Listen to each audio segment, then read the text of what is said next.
প্রধানমন্ত্রী হুঁশিয়ার হুঁশিয়ার হুঁশিয়ার মুসলমান হত্যা করা বন্ধ করা বন্ধ করা We want justice! Justice! Justice! No justice! No right! No right! No right! One to the guy! We want justice!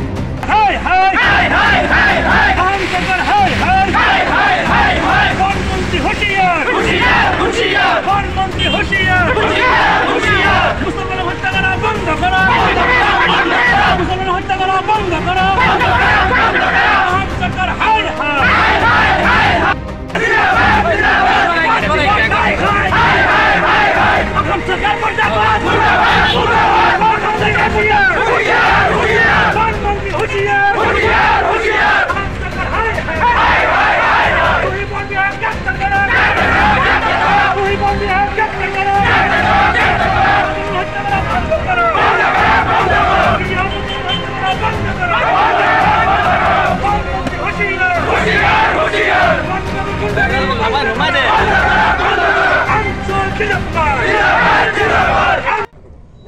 Nagaon জিলাৰ লাওখোৱাত বন বিভাগৰ নেতৃত্বত যি মুক্ত হত্যা আৰম্ভ কৰিছে তাক আমি ধিক্কাৰ জনাইছোঁ আৰু আমাৰ ফালৰ পৰা গৰিহণা দিছোঁ। প্ৰথম কথাটো হৈছে হিমন্ত বিশ্ব শৰ্মাৰ চৰকাৰে ক্ষমতাৰ দাদাগিৰি দেখুৱাই যি গুণ্ডাগিৰি আৰম্ভ কৰিছে এই গুণ্ডাগিৰি বন্ধ হ'ব লাগিব। আমি আমছুৱে ৰাজ্যজুৰি আজি প্ৰতিবাদ কৰিছোঁ আৰু এই ক্ষতিগ্ৰস্ত যি পৰিয়াল যিসকলক হত্যা কৰিলে এই ভাতৃদ্বয়ক তেওঁলোকৰ ক্ষতিপূৰণৰ ব্যৱস্থা কৰিব লাগিব আৰু পৰিয়ালক সংস্থাপনৰ ব্যৱস্থা কৰিব লাগিব। লগতে যি বন বিষয়াগৰাকীয়ে এই দুজন ভাতৃদ্বয়ক গুলীয়ে হত্যা কৰিলে তেওঁলোকক গ্ৰেপ্তাৰ কৰিব লাগিব, চাকৰিৰ পৰা নিলম্বন কৰিব লাগিব। অন্যথা এই আন্দোলন আৰম্ভ হৈছে, এই আন্দোলন অবিৰতভাৱে চলি থাকিব। হিমন্ত বিশ্ব শৰ্মা কিহৰ দাদাগিৰি দেখুৱাব বিচাৰিছে? কি হিটলাৰী শাসন আৰম্ভ কৰিছে? গণতন্ত্ৰ নাই নেকি? ভাৰতীয় সংবিধানৰ কোন ধাৰাত লিখা আছে যে মুক্তভাৱে কোনোবা নিৰস্ত্ৰ মানুহক এনেকৈ গুলীয়ে হত্যা কৰিব? এয়া চৰম অন্যায়। এয়া মুছলমান বুলি হত্যা কৰা হৈছে নেকি? এয়া আমাৰ সংখ্যালঘু জনগণক নিধনযোগ্য আৰম্ভ কৰিছে নেকি? মুখ্যমন্ত্ৰী ডাঙৰীয়াক হুঁচিয়াৰ কৰি দিছোঁ, অনাগত দিনত এই ধৰণৰ মুক্ত হত্যা যদি আৰম্ভ কৰিছে নিশ্চিতভাৱে তেওঁ ইয়াৰ ফল ভুগিব লাগিব।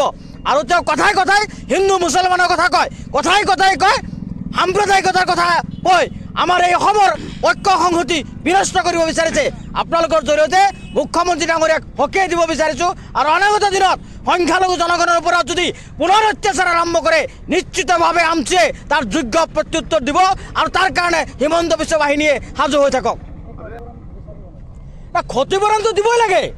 হিমন্ত বিশ্ব শৰ্মাৰ চৰকাৰে যি বন বিভাগৰ নেতৃত্বত যি দুই ভাতৃদ্বয়ক গুলীয়াই হত্যা কৰিলে 0 দূৰত্বৰ পৰা নিশ্চিতভাৱে ক্ষতিপূৰণ দিব লাগিব, তেওঁলোকক গ্ৰেপ্তাৰ কৰিব লাগিব আৰু অনুৰূপ ধৰণে এই ধৰণৰ ঘটনা পুনৰাবৃত্তি যাতে নহয় সেয়া নিশ্চিত কৰিব লাগিব।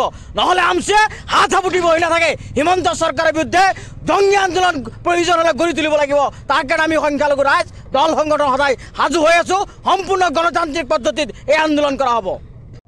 আজি আমছুৰ কেন্দ্ৰীয় সমিতিৰ নিৰ্দেশমে গোটেই অসমত যোৱা 21 তাৰিখে নগৰ আপোনাৰ বন বিভাগৰ দ্বাৰা যি নিৰীহ দুজন ব্যক্তিক হত্যা কৰা হৈছিল একেবাৰে আপোনাৰ 0 দূৰত্বৰ পৰা, তাৰ প্ৰতিবাদত গোটেই অসমত আজি বনমন্ত্ৰীৰ আজি পুতলিকা দা কাৰ্যসূচী আমি দৰং জিলাতো আমাৰ আজি দলগাঁৱত আমি পুতলিকা দা কাৰ্যসূচী গ্ৰহণ কৰিলোঁ। আমি দৰং জিলা আমছুৰ এটাই দাবী জনাইছোঁ যে আজি আপোনাৰ অসম চৰকাৰে যি ধৰণে মুছলমান হত্যা আৰম্ভ কৰিছে এই হত্যা যদি বন্ধ নকৰে তো আগন্তুক দিনত অসমৰ অকল আমছুৱে নহয় অসমৰ সংখ্যালঘু জনসাধাৰণ মুকলিভাৱে ওলাই আহিব আৰু ইয়াৰ তীব্ৰ আন্দোলন গঢ়ি তুলিব। গতিকে আমি আমছুৱে এটাই দাবী জনাইছোঁ যে আপোনাৰ যি সংবিধান বিৰোধী যি কাম, যি সংখ্যালঘু যি নিধনযোগ্য আৰম্ভ কৰিছে যে এইটো শীঘ্ৰে এইটো বন্ধ কৰক, অন্যথাই কিন্তু আপোনাৰ চৰকাৰ কিন্তু অস্থিৰ হৈ পৰিব।